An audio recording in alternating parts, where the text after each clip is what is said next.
오늘 하나님께서 주신 말씀은 마태복음 13장 24절에서 30절까지입니다. 마태복음 13장 24절에서 30절까지를 보겠습니다.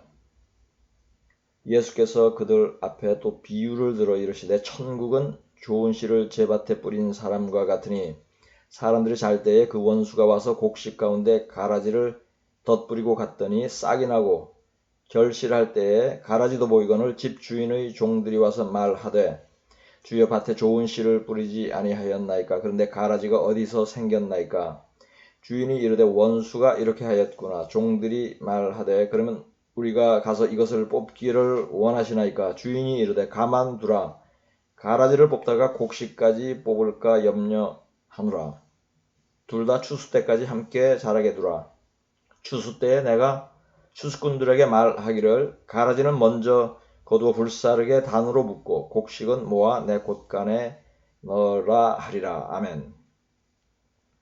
사람을 곡식과 가라지로 비유한 본문 말씀을 읽을 때에 두 가지 의문이 생깁니다. 하나는 가라지를 발견하였음에도 즉시로 뽑지 말라고 한 것입니다. 가라지는 보이면 즉시로 뽑아버리는 것이 상식입니다. 그러나 이 구절의 말씀은 추수할 때까지 버려두라고 하였습니다. 다른 한 가지 의문은 가라지를 뽑을 때에 곡식까지 뽑을까 염려된다는 표현입니다. 실제로 농부들이 곡식과 가라지를 구분하지 못하고 잘못 뽑는 일은 거의 없습니다. 그러나 본문 말씀은 그러한 일을 염려하고 있습니다. 그렇다면 세상의 논리와는 다소 맞지 않아 보이는 곡식과 가라지 비유를 통하여 주님께서 가르치려는 교훈이 무엇인지를 상고해 보겠습니다. 우선 무엇을 가라지로 비유를 하는지 마태복음 13장 38절 39절을 보겠습니다. 밭은 세상의 좋은 씨는 천국의 아들들이요 가라지는 악한 자의 아들들이요 가라지를 뿌리는 원수는 마귀요 추수 때는 세상 끝이요 추수꾼은 천사들이니. 아멘. 가라지는 악한 자의 아들들이고 가라지를 뿌린 자는 마귀라고 합니다. 즉 가라지는 마귀의 자식들을 비유한 것입니다. 그렇다면 성경은 어떤 자들을 마귀의 자식이라고 하는지를 살펴보겠습니다. 첫째, 예수 믿는 것을 회방하는 자를 마귀의 자식이라고 합니다. 사도행전 13장 8절에서 10절까지를 보겠습니다. 이 마술사 엘루마는 이 이름을 번역하면 마술사라. 그들을 대적하여 총독으로 믿지 못하게 힘쓰니 바울이라고 하는 사울이 성령이 충만하여 그를 주목하고 이르되 모든 거짓과 악행이 가득한 자여 마귀의 자식이여 모든 의의 원수여 주의 바른 길을 굳게 하기를 그치지 아니하겠느냐. 아멘.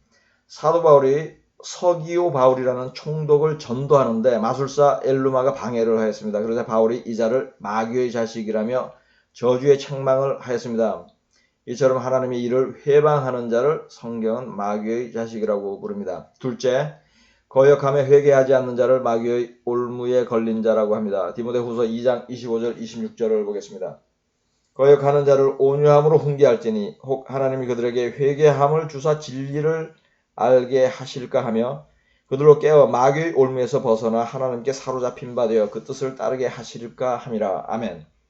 셋째, 죄를 짓는 자를 마귀에 속한 자라고 말씀합니다. 요한 1서 3장 8절을 보겠습니다. 죄를 짓는 자는 마귀에게 속하나니 마귀는 처음부터 범죄함이라. 하나님의 아들이 나타나신 것은 마귀의 일을 멸하려 하심이라. 아멘.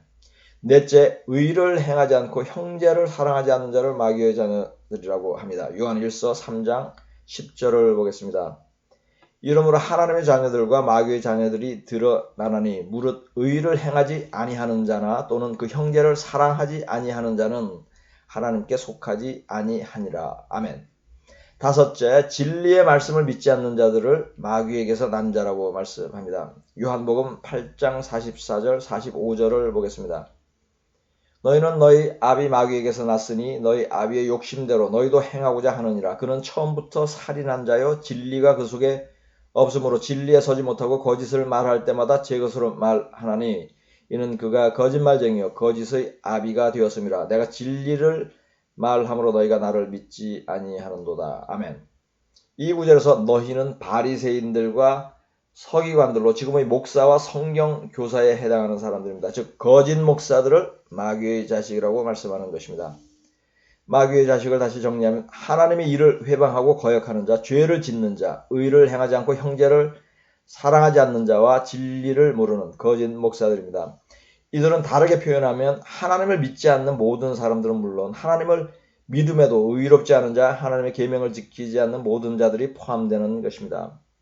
본문 말씀은 이러한 자들을 가라지로 비유를 합니다. 가라지는 잡초를 뜻합니다. 농사를 할 때 잡초가 발견되면 즉시로 뽑아버립니다. 왜냐하면 곡식에게 가야 할 영양분을 잡초가 빼앗아가면 곡식의 열매가 부실하게 되기 때문입니다. 그러나 인간 잡초들은 발견되더라도 추수할 때까지 그대로 두라고 합니다. 그렇다면 가라지를 뽑을 때 곡식이 함께 뽑힐 수 있으므로 추수할 때까지 뽑지 말라고 기다리라고 한 의미가 무엇이겠습니까? 가라지를 뽑아버리는 것은 심판을 의미합니다. 즉 가라지를 즉시 뽑지 않고 추수할 때까지 버려두는 것은 심판을 미룬다는 뜻입니다. 그렇다면 가라지를 위하여 심판을 미루는 것이겠습니까? 그렇지 않습니다. 아직 알이 차지하는 곡식을 위하여 심판을 미루는 것입니다. 왜냐하면 지금 심판을 하면 알이 아직 여물지 않은 곡식들도 쭉정이로 간주되어 불에 던져질 위험이 있기 때문입니다. 즉 교회 안의 쭉정이들에게 회개할 기회와 시간을 주기 위하여 추수할 때까지 가라지도 뽑지 말라고 하는 것입니다. 다시 말씀하면 아직 구원에 이를 만한 믿음이 없는 사람을 구원에 이르도록 자라게 하려고 추수의 때까지 기다리는 것입니다. 마지막 때를 사는 여러분에게는 두 가지의 다른 추수의 때가 있습니다. 하나는 세상 끝에 휴거가 있을 때이고 다른 하나는 여러분의 생명이 끝날 때입니다. 지금은 마지막 때 중에서도 끝자락에 있으니 인간들이 어떠한 추수의 때를 먼저 맞게 될지는 아무도 모릅니다. 교회 안에는 가라지와 덜 익은 곡식과 알이 찬 곡식의 세 부류가 존재합니다. 가라지는 죄 중에 있으면서 회개하여 돌이키지 않는 자들, 스스로 구원받았다고 믿지만 거룩하지 않은 삶을 오랫동안 살고 있는 교인들입니다. 덜 익은 곡식은 아직 구원에 이를 만한 믿음은 없으나 믿음이 자라고 구원의 기회가 있는 교인들입니다. 알이 찬 곡식은 회개하고 거듭난 성도들입니다. 이들 중에서 언제 추수를 하든지 곳간에 들어갈 수 있는 것은 알곡밖에 없습니다. 그리고 이들 중에 구분이 어려운 것이 있습니다. 그것은 가라지와 덜 익은 곡식입니다. 이 둘은 겉보기에는 비슷하지만 실제로는 큰 차이가 있습니다. 가라지는 결코 곡식이 될 수 없지만 쭉정이는 그래도 곡식이라는 것입니다. 쭉정이도 끝까지 열매를 맺지 못하면 결국 가라지와 같이 불 속에 던져지겠지만 그래도 알곡이 될 가능성이 있다는 면에서 쭉정이는 가라지와 다른 것입니다. 가라지는 결코 곡식이 될 수 없다는 것은 회개하여 다시 돌이킬 수 없다는 의미이기도 합니다. 히브리서 6장 4절에서 6절까지를 보겠습니다. 한 번 빛을 받고 하늘의 은사를 맛보고 성령에 참여한 바 되고 하나님의 선한 말씀과 내세의 능력을 맛보고도 타락한 자들은 다시 새롭게 하여 회개하게 할 수 없나니 이는 그들이 하나님의 아들을 다시 십자가에 못 박아 드러내놓고 욕되게 함이라. 아멘. 이들은 한때 성령을 받고 거룩해진 사람들인데 다시 죄 중에 빠진 자들입니다. 교인들 중에 이러한 사람들이 있으며 이에 해당하는 또 다른 대표적인 사람들이 거짓 목사들입니다. 예수님 당시에는 서기관과 바리새인들이 이에 해당하는 자들인데 예수님은 이들을 화 있을 것이라고 7번이나 저주를 하였습니다. 이러한 자들은 가라지입니다. 이들은 마지막 심판의 때에 또는 이들의 생명이 끝날 때에 심판을 받게 되는 것입니다. 이들 앞에는 오직 하나님의 맹렬한 심판밖에 없습니다. 히브리서 10장 26절 27절을 보겠습니다. 우리가 진리를 아는 지식을 받은 후 짐짓 죄를 범한 적 다시 속지 않은 제사가 없고 오직 무서운 마음으로 심판을 기다리는 것과 대적하는 자를 태울 맹렬한 불만 있으리라.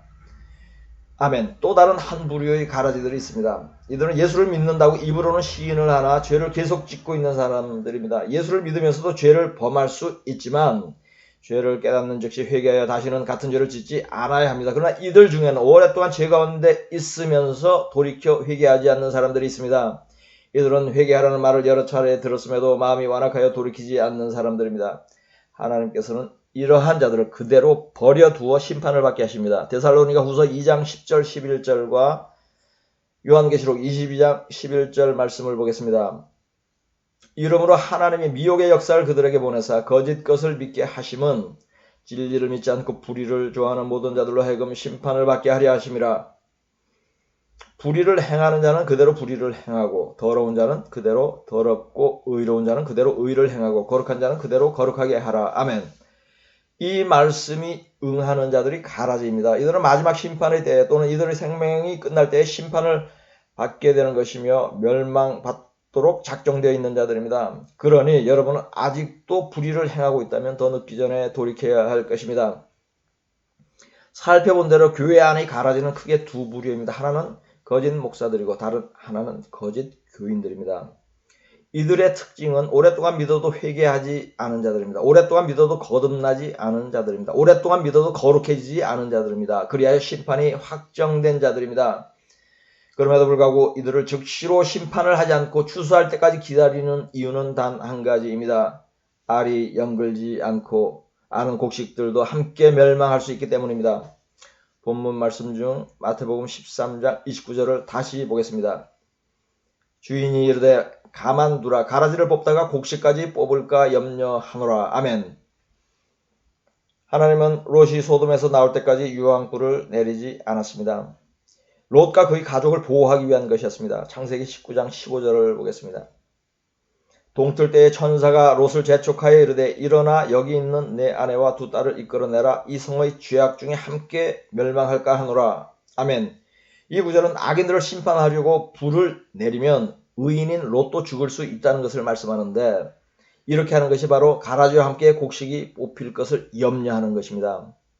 지금 교회 안의 가라지들이 아직 유황불을 맞지 않는 이유가 바로 이것입니다. 교회 안에 롯이 남아있기 때문입니다. 지금 교회를 심판하면 믿음이 자라고 있는 교인들도 함께 휩쓸려 갈 것이기 때문에 조금 더 기다리고 있는 것입니다. 그러나 언제인가 때가 차면 추수를 할 것입니다. 아직은 때가 차지 않아 교회 안에 거짓 목사와 거짓 교인들의 호흡이 붙어있는 것입니다.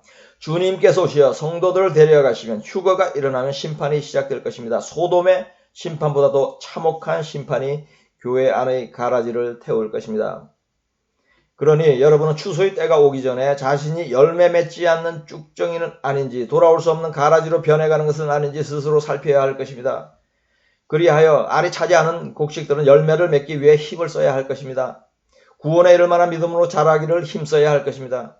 또한 아직도 은밀한 죄와 탐심의 죄에 빠져 있고 여러 가지 불의한 일을 행하는 사람은 돌이킬 수 없을 시간까지 가기 전에 그 죄를 그치고 회개하여야 할 것입니다. 과일나무가 열매를 맺지 못하면 주인이 뽑아버립니다. 열매를 맺지 못할 때에 주인에게 뽑히는 것은 사람도 마찬가지입니다.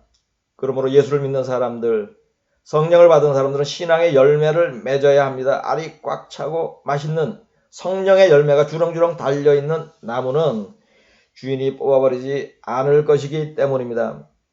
갈라디아서 5장 22절 23절을 보겠습니다. 오직 성령의 열매는 사랑과 희락과 화평과 오래 참음과 자비와 양선과 충성과 온유와 절제니 이 같은 것을 금지할 법이 없느니라. 그리스도 예수의 사람들은 육체와 함께 그 정욕과 탐심을 십자가에 못 박았느니라. 아멘. 이 구절은 성령의 열매에 대하여 말씀을 합니다. 이어서 육체의 정욕과 탐심을 십자가에 못 박으라고 말씀합니다. 이 말씀에는 정욕과 탐심을 버리지 않으면 성령의 열매를 맺을 수 없다는 의미가 있습니다. 이러한 자들은 결국 누가복음 3장 9절 말씀이 응하게 되는 것입니다. 이미 독기가 나무 뿌리에 놓였으니 좋은 열매 맺지 아니하는 나무마다 찍혀 불에 던져지리라. 아멘. 이 구절에서의 열매는 회개에 합당한 열매입니다. 이러한 열매를 맺으라는 것은 회개한 증거를 삶으로 보이라는 것입니다. 그렇지 않으면 그 영혼이 지옥불에 던져진다는 것입니다. 이처럼 그것이 곡식이든 나무이든 사람이든 열매가 없으면 아무 소용이 없으므로 모두 불에 던져지는 것입니다.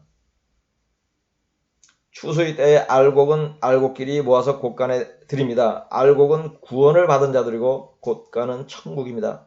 쭉정이와 가라지도 한 곳에 모읍니다. 이들은 불 속에 던져집니다. 쭉정이와 가라지는 구원을 받지 못한 사람들이며 불 속에 던져진다는 것은 지옥 간다는 의미입니다.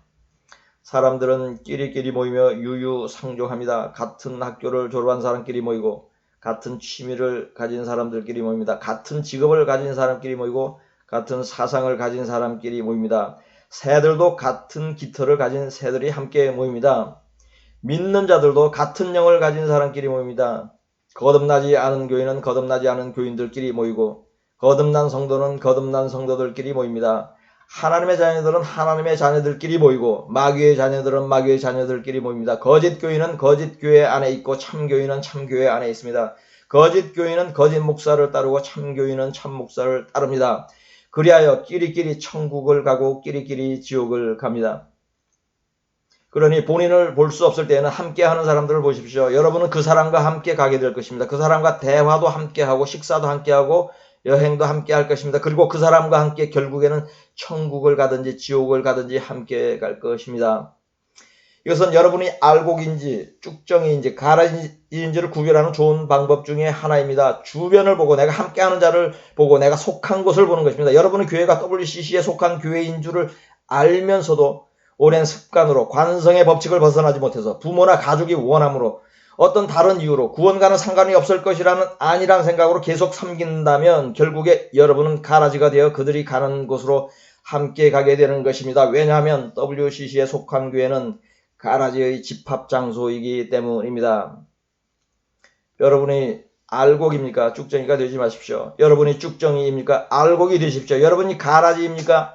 만약에 가라지라면 미안하지만 대책이 없습니다. 맹렬한 심판의 불만 기다리고 있습니다. 그러나 여러분이 알곡이라도 가라지가 모인 곳을 떠나지 않으면 소망이 없습니다. 이는 마치 롯도 소돔을 떠나지 않았으면 멸망을 당할 수밖에 없는 것과 같은 것입니다. 그러니 WCC에 속한 교단의 교회에서 떠나십시오. 교회 건물이 반듯한 교회에서 떠나십시오. 대형 교회에서 떠나십시오. 재산을 소유한 목사의 교회에서 떠나십시오. 여러분을 구원받았다고 말하는 교회에서 떠나십시오. 마지막 때와 휴거를 가르치지 않는 교회에서 떠나십시오. 요한계시록을 가르치지 않는 교회에서 떠나십시오. 여러분이 알곡이라도 이 같은 가라지들과 함께 있으면 불살라질 것입니다. 곧 휴거가 일어나고 하나님의 맹렬한 심판이 시작될 것입니다. 지금 하나님께서 가라지들을 태우기 위해 단을 묶고 있습니다. 마태복음 13장 38절과 30절 말씀으로 설교를 마치겠습니다. 밭은 세상이요 좋은 씨는 천국의 아들들이요 가라지는 악한 자의 아들들이요 둘 다 추수 때까지 함께 자라게 두라. 추수 때에 내가 추수꾼들에게 말하기를 가라지는 먼저 거두어 불사르게 단으로 묶고 곡식은 모아 내 곳간에 넣으라 하리라. 아멘.